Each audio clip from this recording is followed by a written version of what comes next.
कहानी का नाम आँख झुका लेने से क्या होगा।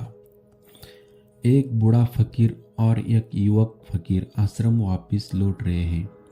छोटी सी नदी पड़ती है और एक सुंदर युवती नदी पार करने को खड़ी है, लेकिन डरती है।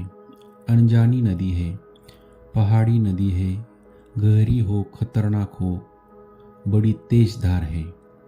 बूढ़ा सन्यासी तो नीचे आँख करके जल्दी से नदी में प्रवेश कर जाता है, क्योंकि वो समझ जाता है कि यह पार होना चाहती है। हाथ का सहारा मांगती है, लेकिन वह डर जाता है। हाथ का सहारा इस बात में पड़ना ठीक नहीं, लेकिन युवक सन्यासी उसके पीछे ही चला आ रहा है। वह युवती से पूछता है कि क्या कारण है। सांझ हुई जा रही है, जल्दी ही सूरज डूब जाएगा और युवती अकेली छूट जाएगी। युवती कहती है, मैं बहुत डरी हुई हूँ, पानी में उतरते गबड़ जाती हूँ, घबराहट होती है, मुझे उस पार जाना है। तो वह युवक सन्यासी उसे कंधे पर ले लेता है। बूढ़ा सन्यासी उस पार पहुंच गया। तब उसे याद आती है, मेरे पीछे एक युवा सन्यासी भी आ रहा है। वही इस झंझट में न पड़ जाए। लौटकर देखता है तो उसकी आंखों को भरोसा ही नहीं आता है। वह कंधे पर बिठाए हुए लड़की को नदी पार कर रहा है।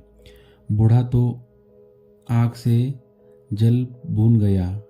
युवक सन्यासी ने युवती को दूसरे किनारे उतार दिया। फिर दोनों चुपचाप चलने लगे। 2 मील तक कोई बात न हुई। 2 मील बाद बूढ़े को बर्दाश्त के बाहर हो गया। उसने कहा, यह ठीक नहीं हुआ और मुझे गुरु को जाकर कहना ही पड़ेगा।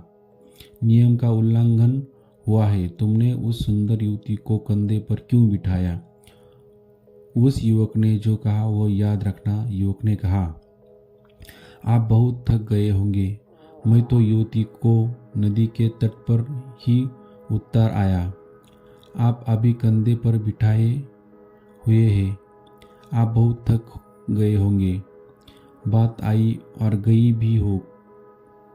अभी तक आप भूले नहीं? जिसको तुम महात्मा कहते हो वह आँख तो झुका लेगा, लेकिन आँख झुकाने से कई वासनाएं समाप्त होती है। आँख फोड़ भी लो तो भी वासना समाप्त नहीं होती।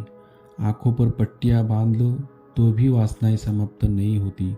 वासनाओं का आँखों से क्या संबंध?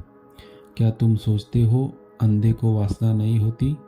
अंधे को इतनी ही वासना होती है जितनी तुमको, शायद थोड़ी ज़्यादा ही होती है, क्योंकि उसके पास, बेचारे के पास उपाय भी नहीं। असहाय है, वह तड़पता है। उसके भीतर भी प्रबल आकांक्षा है, प्रबल वेग है। तो आँख बंद करने से, आँख झुका लेने से क्या होगा?